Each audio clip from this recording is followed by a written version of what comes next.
나의 약점이 하나님의 강점이 됩니다. 라는 제목으로 말씀 나누기로 합니다. 우리 앞뒤 좌우 보시면서 이렇게 인사하겠습니다. 명절 잘 보내셨습니까? 잘 오셨습니다. 네. 엄청 추운 날씨입니다. 그죠? 네. 오늘 고비 넘기면 그래도 영하긴 하지만 조금 기온이 올라가는 것 같아요. 이렇게 제가 그 기상 그걸 보다 보니까 서울이 서초구가 영하 23도 북한의 해산이라는 곳이 33도더라고요. 영하 33도. 네, 춥긴 추운 날씨입니다. 우리가 이제 컵에 이제 컵이 있는데 여기에다가 새로 물을 채우려면 이게 빈 컵이라면 모르겠지만 지금처럼 먹다가 마시다가 이렇게 남은 물이 안에 들어 있을 경우는 어떻게 해야 됩니까? 새로 물을 채우려면 버려야 되죠. 먹던 물 위에 다시 새 물을 이렇게 채우는 사람은 없지 않습니까? 뒤늦게 알았다 하면 그거 다 버리고 새로 물을 채우겠죠. 그죠? 비워야 된다는 거예요. 뭔가를 채우려면, 새로 채우려면 안에 원래 있던 것들을 비워야지 채울 수 있지. 만약에 그걸 비우지 못하면 채울 수 없습니다. 그죠? 운동할 때도, 운동을 배울 때도 보면 탁구를 이렇게 쳐보면 완전 처음 치는 초짜랑 조금 동네에서 조금 친다고 하는 사람이랑 이렇게 있을 때 고수가 가르치면요, 누가 더 힘드냐면 동네에서 조금 친다는 사람이 더 힘들대요. 나 이제 좀 제대로 배워볼까 해서 탁구장에 오면 그 사람은 동네에서 아무도 가르쳐주지 않고 자기 혼자 터득한 이상한 전문 용어로 후루꾸 자세로 이렇게 막 이렇게 치는 거죠. 이게 몸에 배어가지고 이걸 교정을 다 하고 이 잘못된 자세를 버리고 난 다음에라야 기초를 배워갈 수 있는 거예요. 근데 하나도 모르는 사람, 탁구 라켓을 처음 잡아보는 사람은 처음부터 이제 이걸 시작할 수 있는 겁니다. 백지니까. 그런데 잘못된 습관이 몸에 배어 있는 사람 그거 다 고치는데 그만큼 시간이 더 걸리는 거죠. 실력이 느는데 모르겠어요. 어느 순간이 되면 이제 더 늘지는 모르나 처음에 배우기가 조금 아는 사람이 더 힘듭니다. 그걸 다 버려야 된다는 거죠. 우리가 지난 시간까지 기드온이라는 사람을 하나님이 사사로 부르십니다. 기드온은 의심이 많고 겁이 많은 사람이었지만 하나님께서 큰 용사로 인정하시고 저 큰 용사가 아닌데요 라고 여길 만한 자신이었지만 하나님이 그를 큰 용사로 부르셨어요. 그래서 우리의 능력과 상관없이 하나님이 큰 용사로 부르시면 그 사람은 하나님의 큰 일에 쓰임받는 사람이 되는 겁니다. 기드온이 뭐 원래부터 장수였습니까? 군인이었습니까? 백성을 지도해 본 경험이 있는 사람이었습니까? 사실 그런 것과는 전혀 상관없는 그냥 평범한 우리 같은 사람이었어요. 근데 하나님이 그를 큰 용사로 부르셨거든요. 그래서 기드온이 어떻게 무슨 일을 저지르죠? 전쟁터 나가기 전에 자기 아버지가 그 지역 사람들이 섬기던 그 바알상 그걸 관리하던 일을 하고 있었는데 그걸 동료 10명과 가서 그걸 다 때려 부수잖아요. 그걸 이스라엘 사람들이 알고는 기드온 내놔라. 기드온 내놔라. 근데 아버지가 보호해 주죠. 그때부터 기드온의 별명이 여룹바알이라고 붙게 됩니다. 오늘 1절 말씀 한번 읽어보겠습니다. 시작.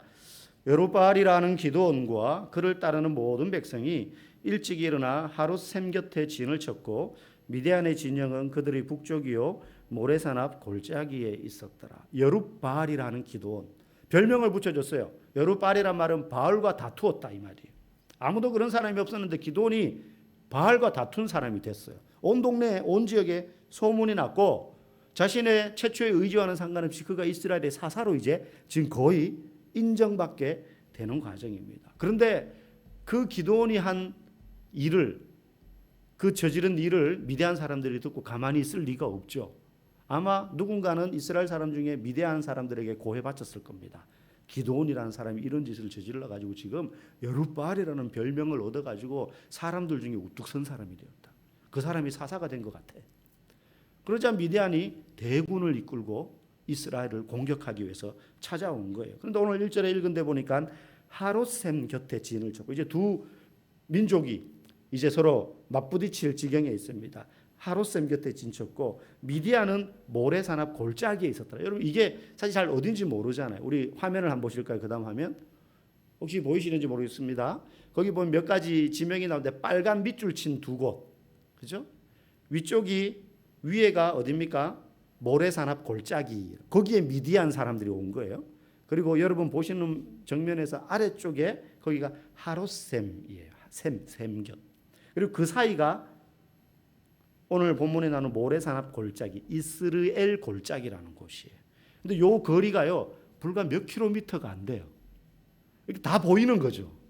막 쫓아가면 불과 한 10여 분이면 맞부딪힐 수 있는 그런 가까운 거리에 서로 지금 진을 치고 있는데 몇 명 대 몇 명이냐?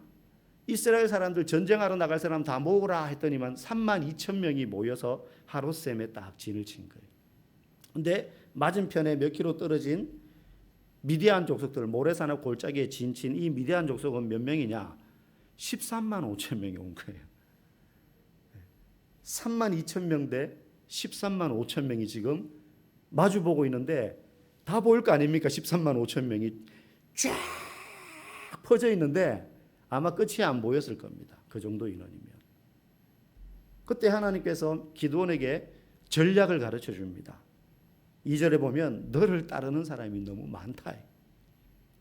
너를 따르는 사람이 너무 많다. 하나님의 첫 번째 전략은 이해할 수가 없는 거죠. 사람이 지금 너무 많으니까 돌려보내라는 거죠.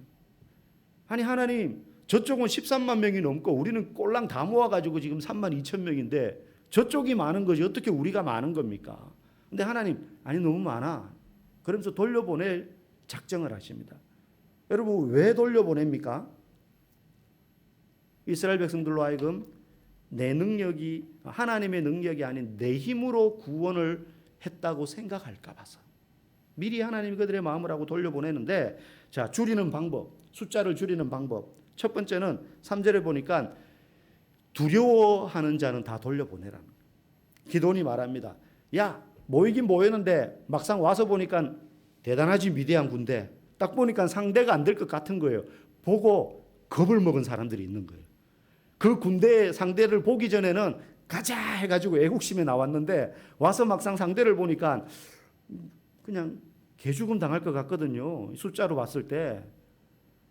그래서 두려워하는 사람들이 있었던 겁니다. 그래서 무서운 사람 다 돌아가라 집으로.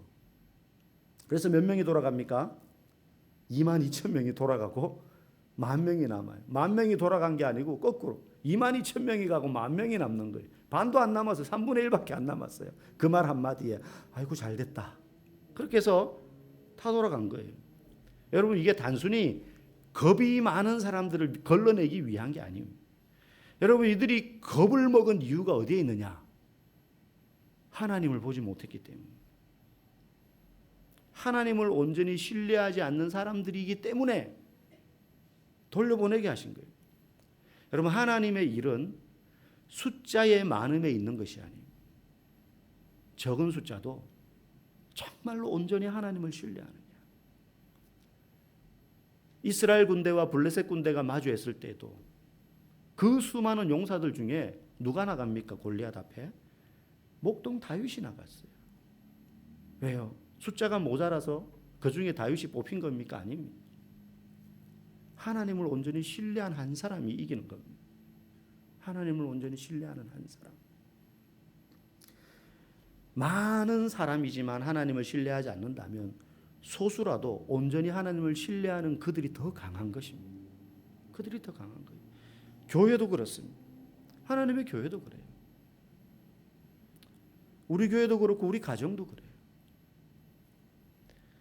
그리고 그렇게 해서 이제 10,000명만 남겨둡니다. 그런데 하나님이 이것도 많다 그래요. 그래도 많다. 아마 기드온 입장에서는 간담이 서늘했을 겁니다. 하나님이 한마디 하실 때마다. 아니 3만 2천 명도 간당간당한데 10,000명만 남겨놓고는 이제 어떻게 해볼까 싶은데 이것도 많다니까. 또 돌려보내라는 거예요. 그럼 어떻게 하면 됩니까? 이제 물을 마시게 하는 겁니다. 무릎을 꿇고 물을 마신 사람 9,700명 돌려보냅니다. 오늘 본문의 표현 보면 이제 개처럼 혀로 핥은 사람, 손으로 이렇게 무릎을 꿇고 막 손으로 퍼마신 게 아니고 그냥 이렇게 얼굴을 대고 핥아 먹은 사람들, 그런 사람들만 남겨놓고 나머지 다 돌려보내라. 그러니까 300명만 딱 남는 거죠.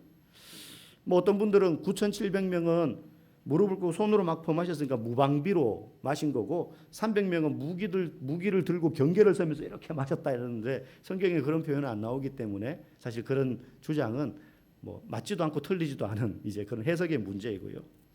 하나님이 왜 두 번이나 하필 300명의 숫자가 남을 때까지 줄이라고 하셨을까? 사실 300이라는 숫자에는 큰 의미는 없어요. 100명이 될 수도 있고 3,000명이 될 수도 있고 300명이 될 수도 있어요. 그러나 300명이나 3,000명이나 100명이나 원래 숫자에서 어마어마하게 10분의 1 이상으로 준 거는 마찬가지입니다. 그렇지 않습니까? 300명이 아니고 3,000명이 남았다 하더라도 그 숫자로 13만 명을 이길 수는 없어요. 계산기 두드려 보면 빤한 거예요. 3,000명이든 300명이든 사실 의미는 없습니다. 그런데 하나님께서 그 적은 숫자가 남을 때까지 두 번이나 걸러내게 한 이유가 뭐냐? 아까 앞에 말씀드렸죠. 사람은요, 틈만 나면 하나님의 영광을 자기의 것으로 가로채려고 합니다. 하나님의 영광을 자기의 것으로 돌리고 싶어요. 예수님께서 광야에서 40일 금식하고 난 다음에 마귀가 찾아왔을 때 던졌던 세 가지 유혹 가운데 종류는 다른 것 같지만 그 유혹에 돌로 떡덩이 되게 하라, 높은 데서 뛰어내려라, 뭐 이런 시험들을 할 때 그 시험하는 그 내용 중에 어떤 표현이 나오느냐 하면 네가 하나님의 아들이라면, 네가 하나님의 아들이라면 돌을 떡덩이 되게 해라. 네가 하나님의 아들이라면 높은 데서 뛰어내리면 천사가 받쳐줄 거다. 네가 하나님의 아들이라는 걸 막 드러내라는 거예요. 하나님이 받으셔야 될 영광을 네가 받아라는 거예요. 아담과 하와가 하나님처럼 되고 싶어하는 그 교만의 싹을 사탄이 자극해서 그 교만의 시험에 넘어져서 선악과를 따먹은 것 아닙니까? 똑같이 예수님께도 그와 같은 방법으로 의도를 가지고 온 거예요. 네가 하나님의 아들이라며 그러면 얼마든지 영광받을 자격이 있지 않니? 우리도 그런 속성을 그래서 가지고 있어요. 그래서 사탄이 뭐 조금만 내가 해서 잘 되면 해서 합격했어요. 뭔가 사업이 잘 됐어요. 취업했어요. 심지어 교회가 부흥했어요. 그러면 내가 잘해서 된 것처럼 삼고 싶은 유혹이 우리 속에 막 생깁니다. 주변에서 박수 막 쳐주거든요. 대단하십니다. 대단하십니다. 그런 마음을 우리가 가질 수가 있어요. 그런 마음 가지는 순간 영적인 의미에서 우리의 몸에 힘이 쫙 들어가는 거죠. 힘 들어가면 안 되는 거예요. 우리의 몸에 육신이 아니라 우리의 영적인 몸에 힘이 들어가는 순간 그 사람은 추락하게 되어 있습니다. 가라앉게 되어 있습니다. 제가 예전에 아내에게 수영장을 갔는데 맥주병이거든요. 그래서 수영을 가르쳐 주겠다. 저도 맥주병이지만 저는 그래도 가라앉진 않거든요. 앞으로 갑니다, 저는. 그래서 그 자그마한 경험을 전수해 주고자 배를 받쳤어요. 몸을 붙잡고 이렇게 팔은 이렇게 하고 다리는 이렇게 하고 탁 났어요. 어떻게 됐을까요? 그대로 싹 가라앉는 거예요. 그래서 몸에 힘을 빼라고, 몸에 힘을 빼면 그냥 떠. 그러면서 이제 팔다리 앉아도 힘 빼면 이렇게 떠 있는 것도 막 보여. 나 힘 빼도 안 가라앉잖아. 근데 어떻게 해요? 수영 못하는 사람은 힘이 빠집니까? 그게? 안 빠져요. 자기도 모르게 힘이 들어가요. 살려고. 힘이 들어가면 가라앉는 거예요. 얼마나 많은 하나님의 도구로 사용되었던 이 시대에 선지자와 같은 그런 영적인 목회자들, 지도자들이 어느 순간 자기의 영혼에 몸에 힘이 들어가서 가라앉고 추락하게 되는 모습 우리가 많이 듣고 보지 않았습니까? 몸에 힘을 빼는 데서부터 수영이 시작되는 거 아닙니까? 그죠? 공로가 내게 있다고 생각하는 순간 그게 은혜를 잊어버리는 거예요. 하나님의 영광을 내 것으로 야금야금 삼는 거예요. 처음에는 다들 안 그러죠. 근데 잘 되고 성공하고 그게 사업이든 일이든 목회든 그러면 하나님이 받으시는 그 영광을 저도 조금 지분이 있지 않습니까? 하나님이 저를 쓰셨기 때문에 제가 사용되었기 때문에 저여서 이런 식으로 바뀌는 거예요. 처음에 하나님 저를 쓰셨습니다. 그러다가 저라서 쓰셨습니다. 이렇게 되는 거예요. 저 아니었으면 하나님이 이렇게 하셨을까요? 그러면서 하나님의 영광을 가로채는 거예요. 힘이 들어가는 거죠. 그러면 큰일 나는 겁니다. 그러면 가라앉는 겁니다. 제가 지금 컨디션이 되게 안 좋거든요. 아까 시작하기 전보다는 지금 조금 나았어요. 막 앞에서 기타 치고 찬양하고 막 이렇게 하니까 이게 이제 새끼가 있는 거예요. 그러면 막 이렇게 몸살 난 것처럼 아프지 않습니까? 가만히 생각했어요. 명절 때 그렇게 많이 잘 먹고 많이 먹었는데도 괜찮았는데 오늘 자고 일어나서 오늘부터 아침부터 막 그런 거예요. 가만히 생각했어요. 뭐 먹고 취했지? 어제 자기 전에 치킨을 조금 먹었는데 그거 먹고 취한 건가?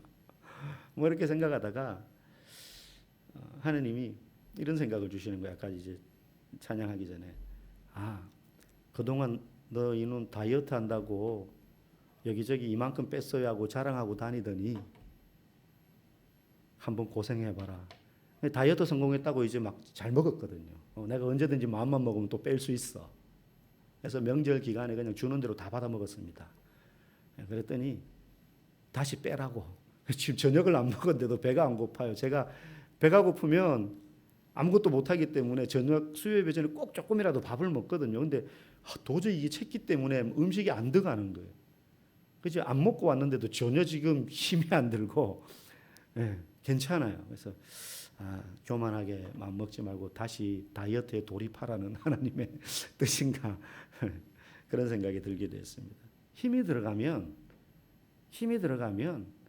그때부터 망하는 거예요. 그게 목회여도 그렇습니다. 목회여도 그래요. 하나님께서 그래서 숫자를 줄인 거예요. 숫자가 많으면 이스라엘이 이 승리에 대한 영광을 자기들이 가로챌까 봐. 2절 말씀에서 그렇게 말씀하십니다. 우리 같이 한번 2절 읽어보겠습니다. 내가 그들의 손에 미디안 사람을 넘겨주지 아니하리니 이는 이스라엘이 나를 거슬러 스스로 자랑하기를 내 손이 나를 구원하였다 할까 함이니라. 여기서 그들의 손에라는 말은 그 이스라엘 군대의 손에. 처음에 32,000명, 그 다음 10,000명, 300명 정도 되면 누가 생각해도 야 이거는 우리가 잘해서 이긴 게 아니야 이렇게 생각할 수밖에 없잖아요. 하나님 말씀하시는 거예요. 그들이 스스로 자랑하기를 내 손이 나를 구원하였다 할까 함이니라. 요 조그마한 틈만 있으면 내 걸로 가로채고 싶어요. 존경받고 싶고 명성을 얻고 싶고 명예를 누리고 싶은 거죠. 우리가 열심히 싸워서 이긴 거야. 내가 잘해서 이렇게 잘 된 거야. 내가 열심히 성실하게 살아서 이렇게 부자가 된 거야. 이렇게 많은 사람들이 싸우니까 우리가 이길 수 있었지. 그렇게 되면 어떤 문제가 생기느냐? 하나님의 은혜와 기적과 능력은 온데간데 없고 그냥 우리 힘으로 이룬 일로 생각돼요. 여러분 우리 삶에서 하나님이 은혜로 베풀어 주신 일들이 참 많은데 우리는 그걸 시간이 지나면서 뭐라고 생각하느냐 하면 이건 뭐 그냥 살다 보니 그렇게 된 거지. 하나님이 무슨 그렇게 생각할 때 참 많아요. 그렇지 않아요. 제가 이번에도 이제 시골 다녀오는데 저희는 6명이 이제 그 승합차를 타고 갔다 오니까 전용 차선을 항상 타거든요. 근데 전용 차선을 탈 때마다 사실 되게 긴장이 돼요. 왜 옆에는 꽉 밀려 있는데 저희는 뻥 뚫려서 막 속도를 내거든요. 혹시라도 누가 싹 들어올까 봐. 혹시라도 긴장을 하고 가요. 긴장을 하고. 근데 그렇게 쫙 오다가 이제 전용 차선이 끝나고 일반 이제 다른 차선으로 해서 이쪽 이제 경부선 끝나고 안성전에서 이렇게 빠질 때 평택 쪽으로 서평택 쪽으로 그때 이제 좀 안심이 돼요. 사실 그렇게 쫙 가면 기분 좋을 것 같죠. 기분은 좋은데 편하긴 한데 막 긴장이 돼요. 겁나요 사실은. 조금만 놓으면 이게 피할 틈이 없는 거예요. 피할 데도 없고 그냥 갖다 박는 수밖에 없어요. 블랙박스 보면은 인터넷에 보면 그런 영상 되게 많거든요. 이거 내가 잘하는 게 아니고 이거 하나님이 지켜주셔서 가는 거지. 혹시라도 누가 사이드미러로 내가 오는 모습을 못 봤다든지 성질 급한 사람이 끼어들었다든지 조금만 그러면 그냥 피할 데도 없는 거예요. 하나님의 은혜죠. 하나님의 은혜로 일어날 수 있는 일이 안 일어났기 때문에 나는 그게 은혜인지 모를 뿐이지. 여러분, 그런 일이 우리 인생에 얼마나 많은지 모릅니다. 항상 우리가 기억할 것은 이건 나의 승리가 아니야. 하나님의 승리지. 나의 역할은 하나님의 말씀에 신뢰하고 순종하는 것뿐이지. 영광은 하나님의 것이고 나는 이 일에 사용되었다는 것, 그게 내게 주어진 유일한 특권이야. 하나님의 일에 내가 쓰임받았다는 것이 나에게는 특권이고 자랑이지. 그 영광은 내가 받을 게 아니지. 이게요, 사사기와 성경 전체에 나타나는 하나님의 놀라운 구원의 원리고 우리를 통하여 일하시는 원리입니다. 하나님 그럴 능력이 있을 만한 사람을 사사로 세운 적이 없습니다. 다 하자가 많아요. 에웃은 왼손잡이였고 드보라는 당대의 지도자로 세워지기에는 꿈도 못 꿀 여자였어요. 오늘 기도는 가장 약한 지파의 겁쟁이. 삼손도 마찬가지. 얼마나 혈기왕성합니까? 그 사사의 직분을 자기가 사사로이 사용했잖아요. 여러분, 성경에는 이러한 원리가 또 다른 곳에도 나와요. 고린도후서 12장에 보면요, 사도 바울이 그렇게 고백합니다. 자랑거리가 얼마나 많습니까? 학식, 배경, 가문 다 자랑할 것도 있지만 영적인 자랑거리도 그는 많아요. 바울이 이렇게 고백합니다. 내가 셋째 하늘을 다녀왔다는 거예요. 그 셋째 하늘이 구체적으로 어떤 것인지는 우리가 알 수 없지만 아마 우리가 볼 수 없는 하나님 나라의 놀라운 영광을 그가 죽지도 않고 보고 왔는 것인지도 몰라요. 이걸 말로 다 표현할 수 없는 거죠. 그걸 내가 너희들에게 다 말할 수 없다. 너무너무 영광스러운 일이었다. 아무나 경험할 수 없는 영적인 놀라운 체험을 했어요. 그런데 그 이야기를 하면서 바울이 6절에 7절에 보면 뭐라고 이야기하느냐 하면 하나님이 그럼에도 불구하고 내게 육체의 가시를 주셨다. 여러분, 그런 이야기하면서 왜 갑자기 자기 안에 육체의 가시를 주셨다고 합니까? 보통 우리가 그런 영적인 체험을 하고 나면요, 사람이요 막 이렇게 뭐라 그럴까요? 정서적으로 이 하이 텐션이 됩니다. 막 자기가 뭐가 된 것 같아요. 그래서 다른 사람들이요 우습게 본, 고린도 교회 그런 문제 많았잖아요. 방언도 못하면서 말이야. 나는 너희들이 말하는 것처럼 그런 말 아니야. 나는 하나님과, 옛날에 방언하시는 분들이 그런 말 표현하시고, 나는 하나님과 직통으로 대화해. 이렇게. 그냥 우리가 기도하는 건 뭔가 좀 그것과는 유가 다른 것처럼 생각하면서. 바울 정도 되면요 충분히 그럴 수 있어요. 나는 세 번째 하늘을 갔다 왔다. 그런데 하나님 내게 육체의 가시도 주셨다. 왜 그렇게 이야기합니까? 바울이 배운 게 있는 거예요. 그런 놀라운 경험을 했으면서도 하나님 내게 육체의 가시를 주신 이유가 있다. 우리 화면 봅시다. 고린도후서 12장 9절 10절 같이 한번 읽어보겠습니다. 시작. 나에게 이르시기를 내 은혜가 네게 족하도다. 이는 내 능력이 약한 데서 온전하여짐이라 하신지라. 그러므로 도리어 크게 기뻐함으로 나의 여러 약한 것들에 대하여 자랑하리니 이는 그리스도의 능력이 내게 머물게 하려 함이라. 그러므로 내가 그리스도를 위하여 약한 것들과 능력과 궁핍과 박해와 곤고를 기뻐하노니 이는 내가 약한 그때에 강함이니라. 내 능력이 약한 데서 온전하여짐이니라. 만약에 바울처럼 인물, 신분, 자격, 혈통, 학식, 그의 가문, 거기다가 이러한 놀라운 영적인 체험까지, 아마 바울은 누가 옆에서 살짝만 부추기면 무슨 2단까지는 아니라도 1.5단 정도, 나 정도 되면 뭐 이 정도 경험한 사람 있어? 그러니까 내가 하는 말에 권위가 이렇게 있는 거지. 아마 이런 생각할 수 있을 거예요. 근데 내 능력이 약한 데서 온전해진다. 약한 데서 온전해진다. 내게 그런 약함이 있기 때문에 내가 겸손할 수 있다는 거예요. 교만할 수 있다는 거예요. 여러분, 하나님 일하시는 게 바울이 얼마나 많은 병자를 치유한지 몰라요. 얼마나 많은 사람을 살렸는지 몰라요. 근데 자기 안에 있는 질병을 못 고쳐요. 이 육체의 가시를 제거해달라고 하나님 앞에 3번이나 간절히 구했는데 하나님이 그냥 내버려 두시는 거예요. 그냥 내버려 두시는 거예요. 바울이 깨닫습니다. 약할 그때 온전히 강해지는 거다.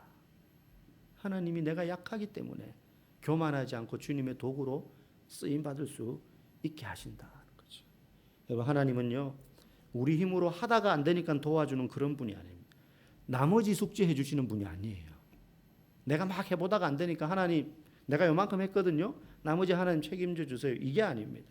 오히려 하나님은요, 처음부터 우리 스스로가 약하다는 것을, 철저히 무능력하다는 것을 인정할 때 역사하시는 거예요. 관계의 문제, 건강의 문제, 우리 힘으로 안 되는 게 얼마나 많습니까? 내가 원래 힘 있고 능력 있다고 생각하는 자는 하나님의 간섭이 줄어들 수밖에 없어요. 그거 다 몸에 힘 뺄 때까지, 그 잘못된 습관, 버릇, 그거 다 백지 상태로 돌려놓을 때까지 광야에서 돌리는 겁니다. 광야에서 돌리는 거예요. 몸에 너 아직까지 힘이 너무 많다. 너 아직까지 몸에 힘이 너무 많다. 그래서 하나님의 역사는요, 내 안에 조금도 선함도 없고 조금의 능력도 없고, 그걸 인정할 때 하나님이 역사하시는 거예요. 저는 개척 후에 빠른 시간에 부흥하기를 기대했습니다. 모든 목회자들이 다 그랬겠죠. 또 우리가 1, 2년 정도 부흥을 잘했어요. 그런데 여러 가지 어려움과 풍파를 겪었습니다. 그것들을 많이 복기해 봤어요. 모든 교회는 부흥을 꿈꿔요. 제가 특별히 욕심이 많거나 능력이 더 탁월하거나 그래서 그런 거 아니지 않습니까? 모든 목회자들, 모든 교회는 부흥을 꿈꿉니다. 그런데 이것이 우리의 성과가 되어서도 안 되고요, 우리의 능력이나 성공을 증명하는 것이 되어서도 안 돼요.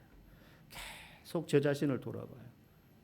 빨리 교회가 부흥해서 역시 저 사람은 역시 실력이 있네, 잘하네. 혹시 우리 안에, 내 안에 내 자신을 증명하는 도구로, 또 우리의 성과를 측정하는 열매로 우리가 교회의 부흥을 목적으로 삼는다면 그거 자체가 우리에게는 우상이 될 수 있는 거죠. 목회적 성공 자체가 하나님보다 더 중요해져 버리면 그게 무엇이든지 우상이 될 수 있습니다. 우리 모두가 꿈꾸는 부흥은요, 우리 교회가 마을과 함께 성장하는 것이고 사람들이 우리 교회 다니면서 행복해할 수 있으면 그게 하나님이 우리에게 기대하시는 부흥이고, 그때 우리가 구하지 않아도 그런 부흥은 하나님께서 열매로 주실 것이라고 믿습니다. 오늘 기도는 온 이스라엘의 승리가 군사력에 있는 것이 아니라 하나님께 있다는 사실을 오늘 기도원의 모습을 통해서 보여줍니다. 저와 여러분의 삶에 하나님이 일하심을 인정하며 나의 약함이 오히려 하나님의 강함이 되는 것을 깨닫고, 저는 육신도 약하고 지식도 부족하고 돈도 더 많았으면 좋겠고 이런 것도 더 잘하면 좋겠고, 이런 선한 소원들이 우리에게 있지만 그것보다 내가 이것도 약하고 저것도 약하기 때문에 하나님이 필요합니다. 그걸 채워주시기 전에 하나님을 온전히 붙잡게 해주십시오. 내 약함 때문에 하나님을 더욱더 구하는 자 되게 해주십시오. 그런 믿음으로 승리하며 살아가기를 주의 이름으로 간절히 축복합니다.